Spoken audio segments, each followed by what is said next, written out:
1장 7절부터 해서 13절까지 말씀입니다. 스바냐서 1장 7절에서 13절까지 말씀입니다. 제가 가진 성경 구약 성경 1306페이지에 있습니다. 구약 성경 1306페이지에 있는 스바냐서 1장 7절에서 13절까지 말씀, 1장 7절에서 13절까지 말씀, 우리 한 절씩 읽고 마지막 13절 말씀 같이 읽겠습니다. 주 여호와 앞에서 잠잠할지어다. 이는 여호와의 날이 가까웠으므로 여호와께서 희생을 준비하고 그가 청할 자들을 구별하셨음이니라.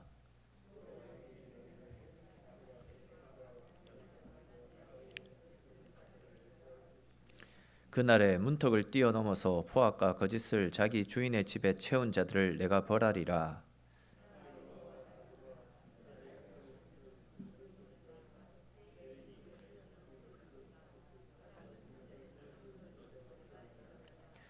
막데스 주민들아, 너희는 슬피 울라. 가나안 백성이 다 패망하고 은을 거래하는 자들이 끊어졌음이라.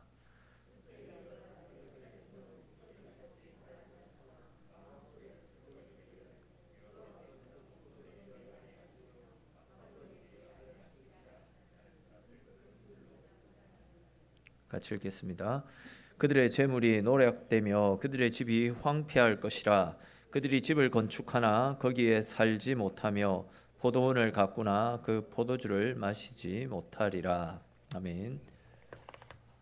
스바냐가 활동할 당시에 이스라엘 민족들 가운데서는 한 가지 소원이 있었습니다. 그 소원이 무엇이었냐면 이미 망해버린 북이스라엘과 또 유다가 몰락 직전까지 내몰려 있었던 유다가 언젠가는 하나로 통일되어서 한 통치자 밑에서 독립왕국을 이룰 것이다.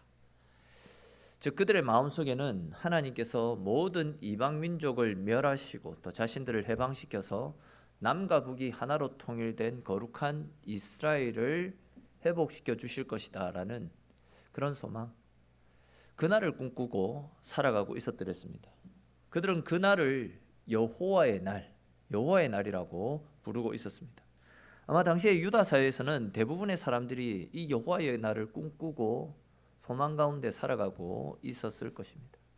근데 이제 사실 이 여호와의 날이라는 것은 당시 사람들이 생각하는 것과는 완전히 다른 날이었습니다. 지난 시간에 말씀드렸던 것처럼 사람들 생각에는 여호와의 날이 오면 하나님께서 모든 악한 사람들, 죄 아래 살아가고 있는 사람들을 심판하셔서 하나님의 백성들을 회복시켜주는 날, 그러니까 악한 사람들은 벌하시고 하나님의 백성들은 다시금 회복시켜주는 날, 사람들은 그날이 여호와의 날이라 생각하고 있었습니다. 그런데 오늘 본문 스바냐에서 말씀하고 있는 여호와의 날은 다른 것이었습니다.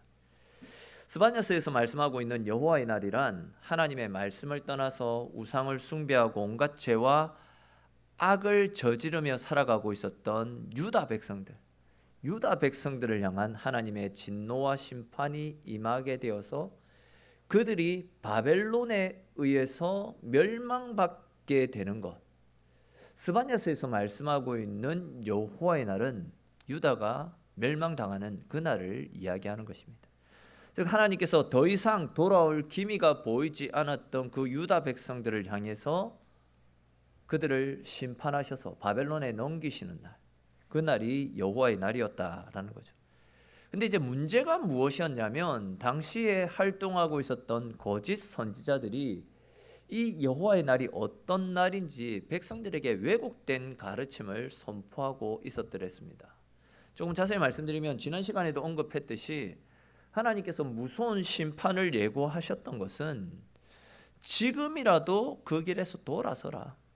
지금이라도 돌아서면 내가 용서하고 너희를 회복시켜 줄 것이다 라는 그런 이유에서 무서운 심판을 예고하셨던 것 아닙니까?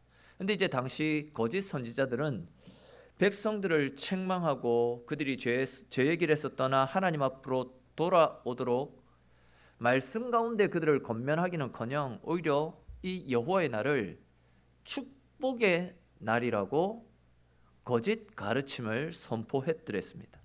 즉 그들은 여호와의 날이 되면 하나님께서 바벨론, 애굽, 아수르 이런 악한 나라들을 다 물리치고 우리를 회복시켜 줄 거다.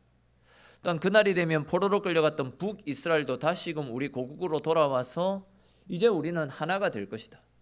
그러니 지금 조금 힘들고 고난스럽고 아픔이 있다 할지라도 하나님을 바라보는 믿음으로 참고 인내하며 지금의 상황을 헤쳐나갑시다. 그러면 하나님 복 주실 것입니다. 바로 이런 식으로 잘못된 말씀을 선포하고 백성들을 미혹했다라는 겁니다. 여호와의 날이 원래 그런 의미도 있기는 있지만 스바냐서 당시에 선포되었던 여호와의 날은 유다가 멸망하는 것, 심판을 받아 끝장나는 것, 그것이 여호와의 날인데 거짓 선지자들은 계속 너희들 지금 어렵지만 견뎌내라. 하나님 복 주신다. 회복시켜 주실 것이다. 심판 앞에 뉘우치고 돌아올 것을 촉구했던 것이 아니라 지금 너희들 잘 살고 있으니까 조금만 힘내라. 견뎌라. 잘못된 가르침을 선포했다라는 겁니다. 옛날에 그 공공의 적이라는 영화가 있었는데 보셨는지 잘 모르겠습니다.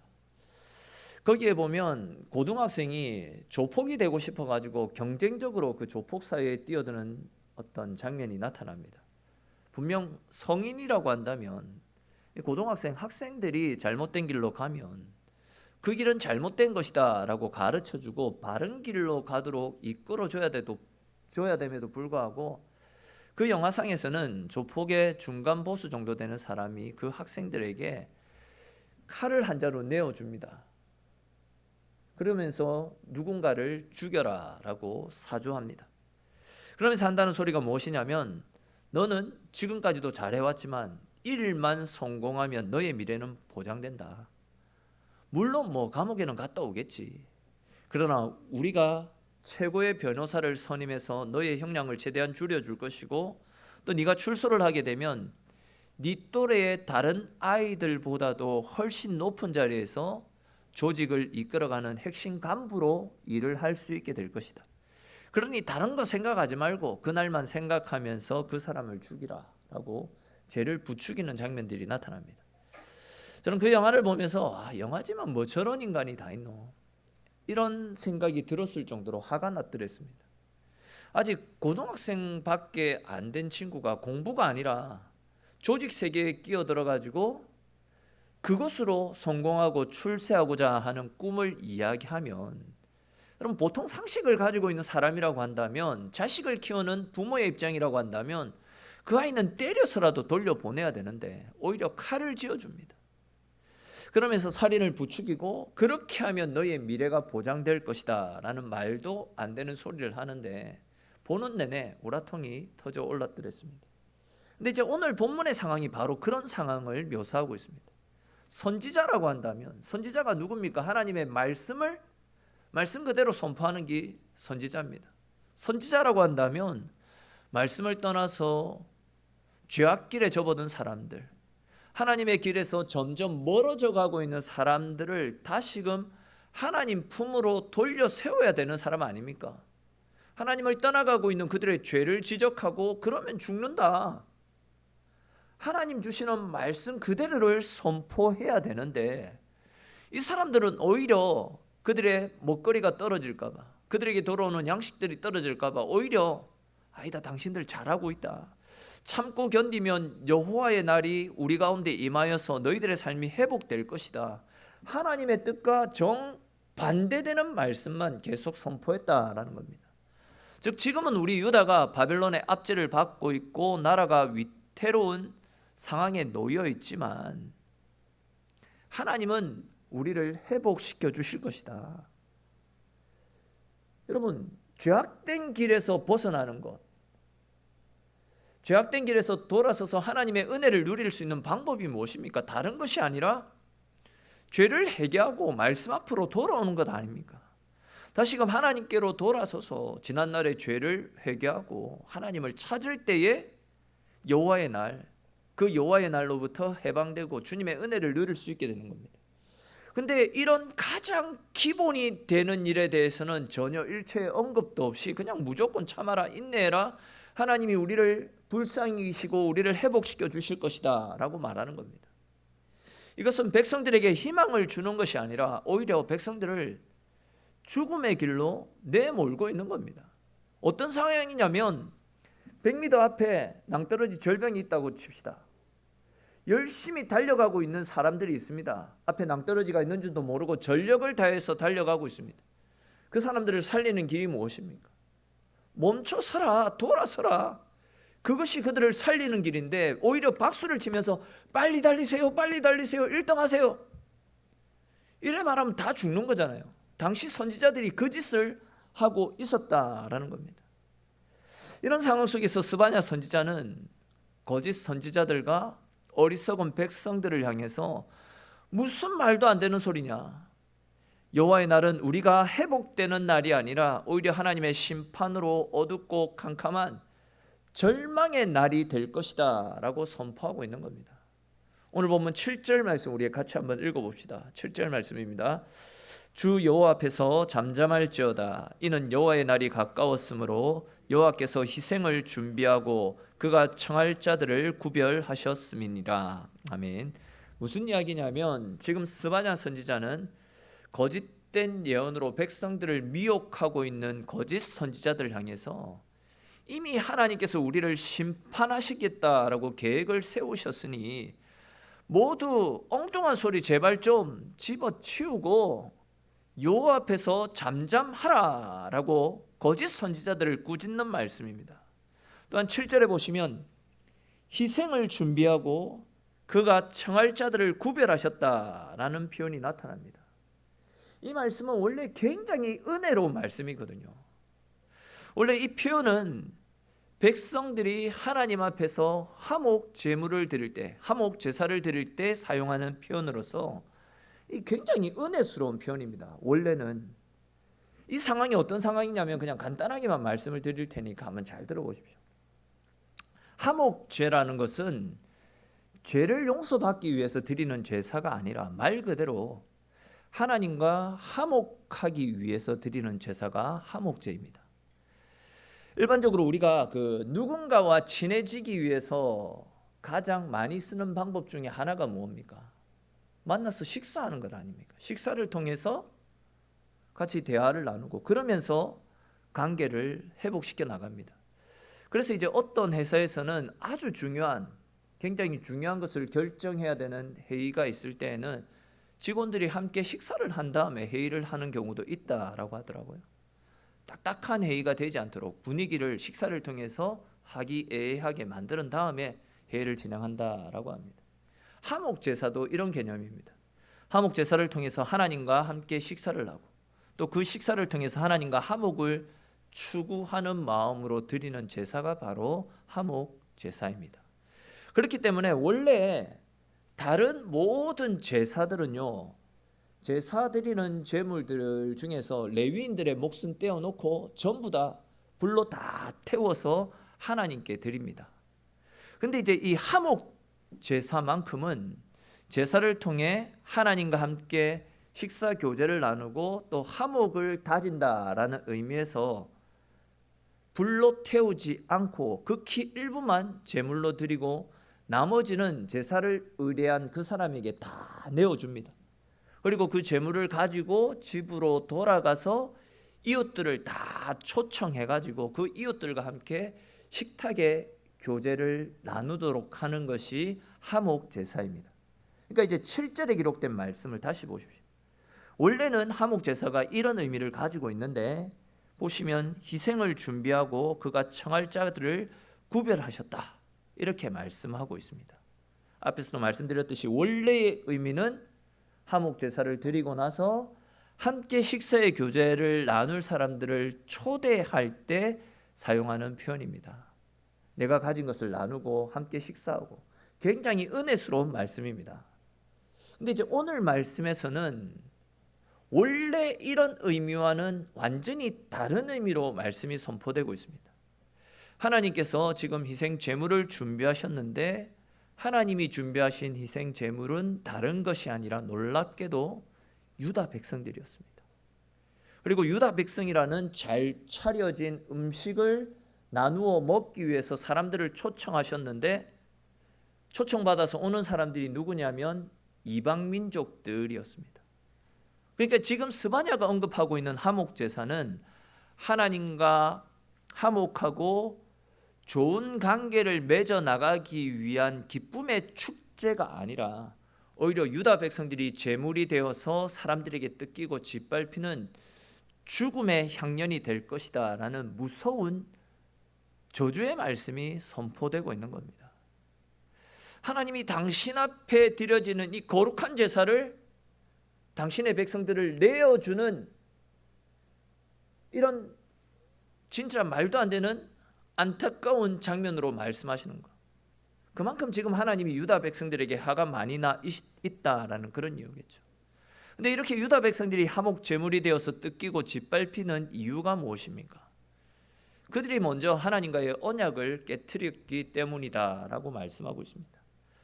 아시는 것처럼 하나님의 백성들은 아무리 죄를 지어도 그 죄를 회개하기만 하면 죄에 대한 모든 사함을 받고 깨끗하게 너는 죄 없다라는 칭함을 받을 수 있는 아주 특별한 은혜가 하나님의 백성들에게 주어졌습니다. 근데 지금 본문에 나타나고 있는 이 유다 백성들은 죄를 지어놓고도 죄에 대한 아무런 양심의 가책도 진정한 고백도 뉘우침도 전혀 없었습니다. 죄가 그들의 삶 가운데 만연해 있다 보니까 죄가 죄인 줄도 모르고, 그러다 보니까 하나님에 대한 죄송함, 죄에 대한 부끄러움 이런 것들이 전혀 없었습니다.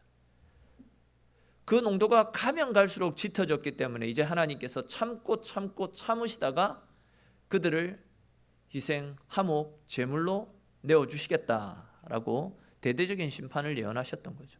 근데 이제 8절 이후의 말씀을 보시면 여호와의 날에 심판을 받게 되는 심판의 대상이 누구인지, 그 내용들이 또 어떤 것인지 보다 세세하게 말씀을 하고 있습니다. 우리 8절 말씀도 같이 한번 읽어봅시다. 누가 이때 희생이 되는지 같이 한번 읽어보겠습니다.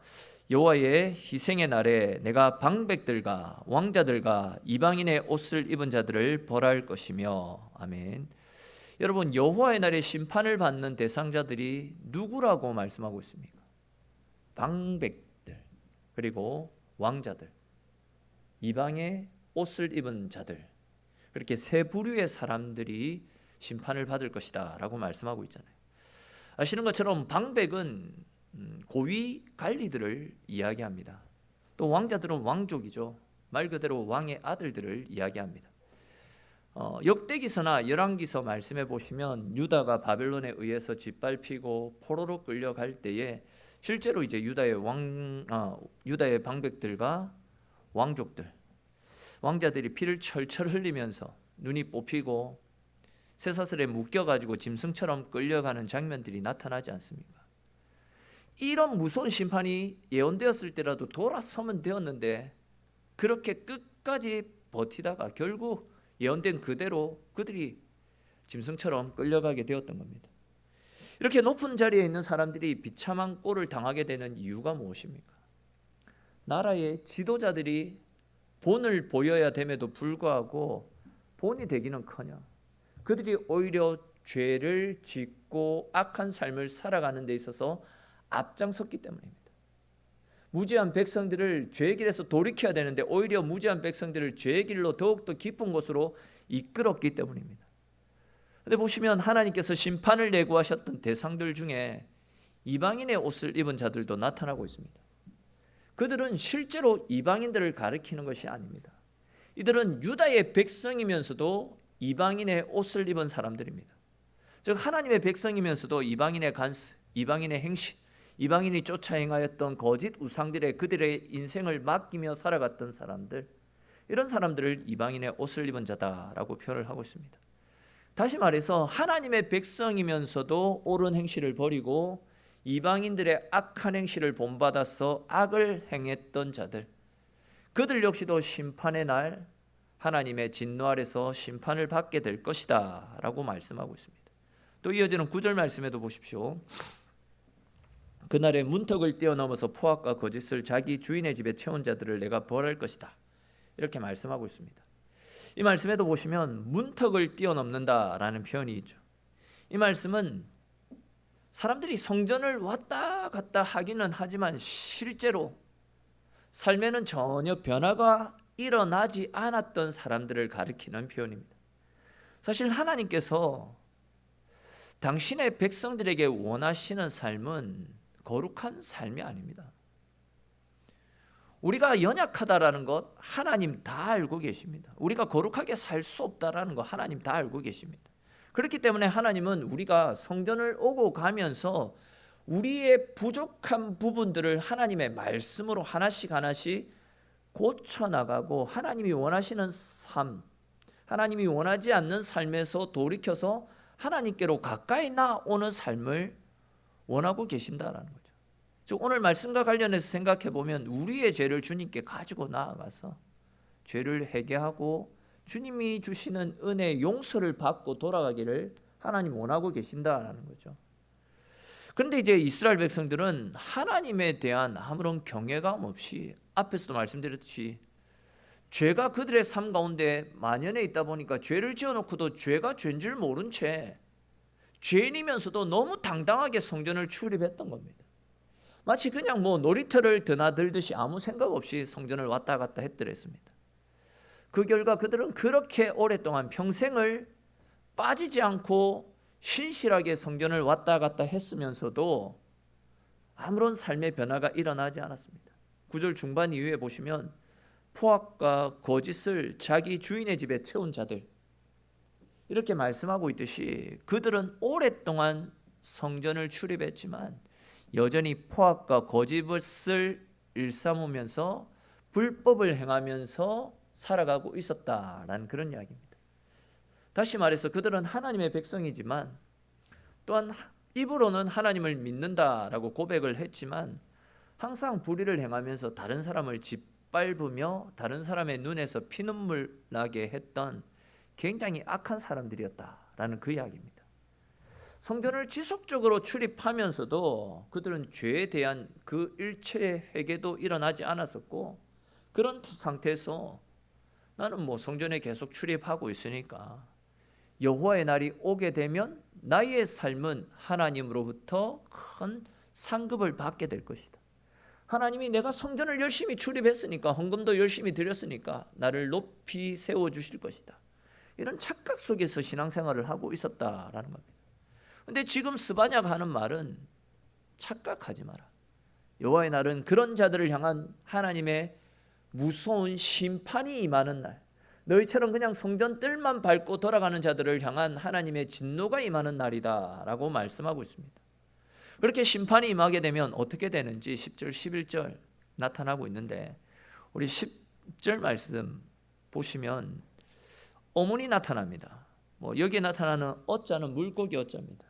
이 어문은 예루살렘 성에 있는 모든 고기들이 이제 이 문을 통과해 가지고 예루살렘으로 이제 들어가게 되었기 때문에 어문이라고 그렇게 표현을 하고 있는데, 그리고 이제 이 어문을 제외하고 또 뒤에도 보시면 제2구역이라든지 또 작은 산들, 이런 지명들이 나타납니다. 10절에 보시면. 근데 이제 이 지명들은 정확하게 어딘지 알 수가 없습니다. 근데 이제 분명한 것은 여호와의 날이 되게 되면 이스라엘 전역이 무너지게 되어서 모든 사람들이 울며 통곡하며 하나님 앞에서 부르짖게 될 것이다 라고 이야기합니다. 또 11절 말씀에서도 결국은 같은 맥락의 말씀인데 보시면 막데스 주민들아 슬피 울라 라는 말씀이 나타납니다. 그 이유는 은을 거래하는 사람들이 사라졌기 때문이다, 그렇게 이야기하고 있죠. 이 말씀이 무슨 이야기냐면, 먼저 이제 여기에서 은을 거래하는 자들이라는 것은 우상을 만들어 파는 사람들을 가리킵니다. 아마 이 막데스라는 지역은 우상을 팔아서 먹고 살아가는 장사치들이 굉장히 많이 살고 있던 지역이었을 것이다 추측할 수 있습니다. 그런데 이제 여호와의 날, 즉 심판의 날이 임하게 되면 예루살렘에 거하는 모든 우상 숭배자들을 하나님께서 제일 먼저 제거하실 것인데, 그렇게 되면 어떻게 됩니까? 이렇게 막데스의 사람들은 우상을 만들어도 우상을 사가는 사람들이 없기 때문에 그들의 산업이 망하게 되겠죠. 그렇기 때문에 그들도 울게 될 것이다. 그러니까 예루살렘에 있는 모든 우상들을 철폐하고 우상을 섬겼던 사람들을 하나님이 다 제거하시기 때문에 그것을 업으로 먹고 살았던 막대스 사람들이 그들의 생업이 막히기 때문에 크게 슬퍼하게 된다라는 그런 이야기입니다. 그러니까 이 이야기들은 한마디로 유다와 예루살렘에 존재했던 모든 악한 것들에 대한 하나님의 대대적인 심판과 진노와 분노가 뒤따르게 된다라는 그런 이야기입니다. 근데 이제 이어지는 12절과 13절 말씀해 보시면 더 심각한 심판의 메시지가 나타납니다. 우리 같이 한번 읽어보겠습니다. 12절과 13절 말씀입니다. 그때에 내가 예루살렘에서 찌꺼기같이 가라앉아서 마음속에 스스로 이르기를 여호와께서 복도 내리지 아니하시며 화도 내리지 아니하시리라 하는 자를 등불로 두루 찾아 벌하리니 그들의 재물이 노략되며 그들의 집이 황폐할 것이라. 그들이 집을 건축하나 거기에 살지 못하며 포도원을 가꾸나 그 포도주를 마시지 못하리라. 아멘. 무슨 이야기인지 한번 잘 들어보십시오. 특별히 이 말씀에서는 찌꺼기같이 가라앉은 자들을 찾아내신다. 찌꺼기같이 가라앉은 자들을 찾아내신다. 이 말씀에 주목할 필요가 있습니다. 이 말씀은 우리 과일 주스 같은 것들을 보게 되면 과일의 찌꺼기나 알맹이들이 시간이 지나면 밑에 바닥에 깔아앉아 버리지 않습니까? 바로 그것처럼 이제 영적 깊은 침체에 빠져가지고 하나님의 심판 메시지가 주어졌음에도 불구하고 삶의 변화는 일으키지 않고 그냥 밑바닥에 숨어서 계속해서 향락을 즐기고 쾌락을 즐기는 사람들을 가리키는 표현입니다. 그들은 사람의 눈만 피하면 괜찮겠지, 내가 내 몸을 숨기고 밑에 깔아앉아 있으면 괜찮겠지, 이런 생각으로 사람들의 시선을 피해 몰래 숨어가지고 계속해서 죄를 짓고 나는 죄가 없는 선한 사람이다, 나는 착한 사람인 양 당당하게 살아갑니다. 근데 지금 하나님은 스바냐를 통해서 그런 백성들에게 뭐라고 말씀하고 있습니까? 여호와의 날이 되면 심판의 메시지에도 아랑곳하지 않고 숨어서까지도 죄를 짓고 하나님을 떠나서 악한 삶을 살아가고 있는 그들, 즉 의인인 양 당당하게 살아가고 있는 그들을 찾아내어서 하나님이 등불을 직접 들고 그들이 숨어 있는 곳에 찾아가셔서 그들을 벌하시겠다라고 이야기합니다. 여기에서 이제 등불을 들고 두루 찾아 나서겠다라고 말씀하시는 것은 하나님께서 불법을 저질렀던 그 사람들을 하나도 놓치지 않겠다라는 겁니다. 너희들이 어디에 숨어 있든지 너희들의 그 어둠, 숨어 있는 그 어둠에 밝은 빛을 비춰서 너희들의 죄를 다 드러내겠다라는 그런 이야기입니다. 이것을 조금 다른 각도에서 말씀드리면 하나님께서는 우리 속에 있는 은밀한 죄들, 즉 내가 숨기고 있는 죄악까지도 전부 다 찾아내시겠다, 그 이야기를 하고 계시는 거죠. 아시듯이 하나님께서는 우리의 눈가기를 창조하신 분이십니다. 하나님께서는 우리의 눈가기를 창조하셨다. 이 말씀은, 즉 하나님이 우리의 눈가기를 창조하셨다라는 이 말씀은 우리가 무엇을 바라보는지, 무엇을 듣고 있는지, 또 우리 속에 어떤 생각을 품고 있는지 하나님 다 알고 계신다라는 거예요. 예레미야서 말씀에도 보시면 하나님은 우리의 폐부속까지도 다 들여다보신다라고 말씀하고 있지 않습니까?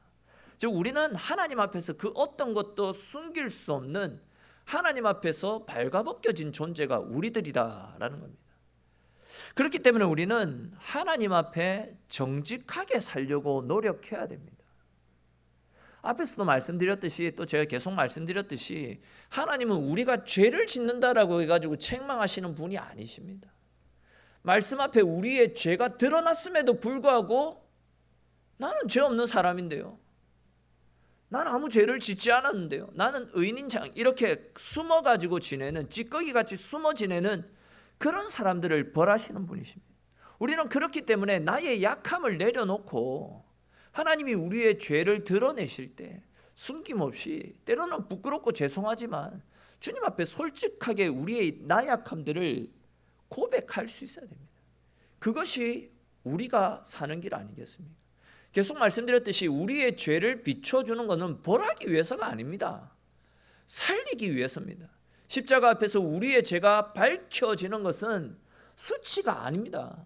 오히려 십자가 앞에 나아가서 우리의 죄가 용서받을 수 있기 때문에 죄가 드러나는 것은 축복이고 은혜인 것입니다. 내 죄가 드러나게 될 때에, 하나님을 찾게 될 때에, 그것은 우리가 살 수 있는 길이다라는 거죠. 그런데 그 길을 거부하고 그 길을 계속해서 숨어 지냈기 때문에 밑에 있는 찌꺼기처럼 계속해서 가라앉아서 나는 의인인 척, 나는 당당한 양, 그렇게 살았기 때문에 하나님이 이들을 심판하시겠다라고 말씀하시는 것 아닙니까? 이제 말씀을 맺겠습니다. 오늘날 사람들은 저마다 자기가 손꼽아 기다리는 어떤 특정한 날들을 기다리며 살아가고 있습니다. 미혼의 청춘 남녀들은 결혼식 날을 기다리며 살아갈 겁니다. 큰 시험을 앞둔 사람은 합격 발표를 기다리고 있을 것입니다. 저축을 하고 있는 사람들은 은행 만기를 기다리고 있을 것이고, 또 좋은 집으로 이사하는 날, 승진하는 날을 기다리는 사람도 있습니다. 근데 여러분, 이런 날들도 중요하겠지만 진짜 우리 믿는 사람들이 손꼽아 기다리며 사모하며 살아가야 될 날이 있습니다. 그날은 다른 날이 아니라 우리가 하나님 앞에 서는 날입니다. 모든 사람들은 결국 하나님 앞에 서게 됩니다. 그것이 우리네 인생입니다. 근데 과연 우리는 하나님 앞에 서게 되는 그날에 대한 준비는 어떤 식으로 하며 살아가고 있습니까? 세상 것을 준비하기에 바빠서 진짜 중요한 날, 하나님 앞에 서는 날에 대한 아무런 준비도 하지 못한 채 살고 있지 않습니까? 뿐만 아니라 사람들 앞에 인정받고 또 좋은 집에서 남부럽지 않게 배부르게 먹고 마시고 살아가는 것이 우리의 목적이 되어서 정작 하나님 앞에서의 신실함은 잊은 채 세상 가운데 흠뻑 빠져 살아가고 있지는 않습니까? 여러분, 우리는 어떻게 하든지 하나님 말씀으로 변화되어지는 삶을 살아야 됩니다. 오늘 본문에서도 말씀을 하고 있듯이 하나님은 등불을 켜고 벽 밑에 깔아앉아 있는 찌꺼기마저도 찾아내시겠다라고 말씀하고 있습니다. 여러분, 그렇게 무서운 경고를 하고 계시는데도 우리가 죄를 짓고 있는데 그것을 가만히 내버려 두고 있는 것은 굉장히 교만합니다. 굉장한 불충이고 우리 스스로 우리를 죽음으로 내모는 길이다라고 할 수 있습니다. 부모는 자기 자식을 죄 가운데 살도록 그냥 내버려 두지 않습니다. 히브리서 12장 8절에서는 징계가 없으면 사생하고 아들이 아니니라라고 분명히 말씀하고 있지 않습니까? 이 말씀에서도 알 수 있듯이 하나님이 우리에게 계속해서 죄에 대한 지적을 하시는 것, 죄에 대해서 말씀하시는 것은 결국 우리를 사랑하시기 때문입니다.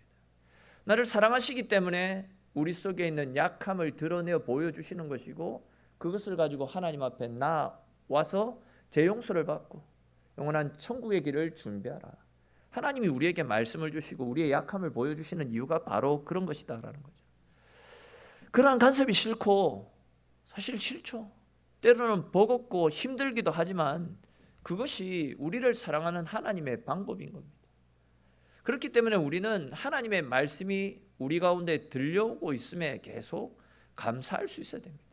말씀이 내 귀에 들려오지 않는 거, 우리가 하나님의 자녀가 아니다라는 증거가 될 수 있습니다. 말씀이 들려올 때에 하나님이 아직도 나를 포기하지 않구나, 하나님이 아직도 나를 사랑하고 계시구나, 나를 사랑하시는 하나님의 음성임을 알고, 때로는 마음이 아프지만, 때로는 듣기 거북하지만 그 말씀을 따라 살 때에 내가 살 수 있는 길이 열리게 되는 것입니다. 말씀이 나의 부족함을 비춰줄 때가 진짜 내가 하나님의 은혜를 누리고 있는 때임을 믿음 가운데 받아들일 수 있어야 됩니다. 또한 말씀이 들려올 때 하나님께로 돌아서십시오. 넘어졌다 할지라도 나는 구제불능이구나, 나는 어쩔 수가 없구나가 아니라, 그렇기 때문에 나는 예수님 없이는 안 되겠구나, 그렇기 때문에 나는 어떻게 해서든지 예수님 옷자락이라도 붙잡고 부끄러운 구원이라도 받아야 되겠구나라는 마음으로 하나님 앞으로 달려나아가서 주님께 우리의 연약함들을 내려놓을 수 있어야 됩니다. 그것이 여호와의 날에 우리의 영혼을 건짐받을 수 있는 유일한 방법입니다. 그 어떤 것으로도 우리의 죄와 연약함을 건짐받을 수 없습니다. 오직 예수 그리스도, 그분의 십자가를 붙잡고 우리의 연약함들을 주님 앞에 내려놓고 나아가는 것, 그것이 우리가 살 수 있는 유일한 방법이다라는 거죠. 그러므로 여러분, 하나님께로 피하십시오. 주님을 찾으십시오. 넘어지고 깨어지고 부끄럽고 실패했다 할지라도 그럼에도 불구하고 주님은 두 팔을 벌려 우리를 기다리고 계십니다. 그 주님께로 달려가 주님께 안기십시오. 우리가 사는 길은 오직 주님께로 피하는 길밖에 없다라는 사실을 다시금 기억하면서 주님께로 피하고 주님 안에 머물러서 주님 주시는 은혜와 사랑 가운데 거하시는 저와 여러분들의 삶이 될 수 있기를 주님의 이름으로 축원합니다. 우리 오늘 주시는 말씀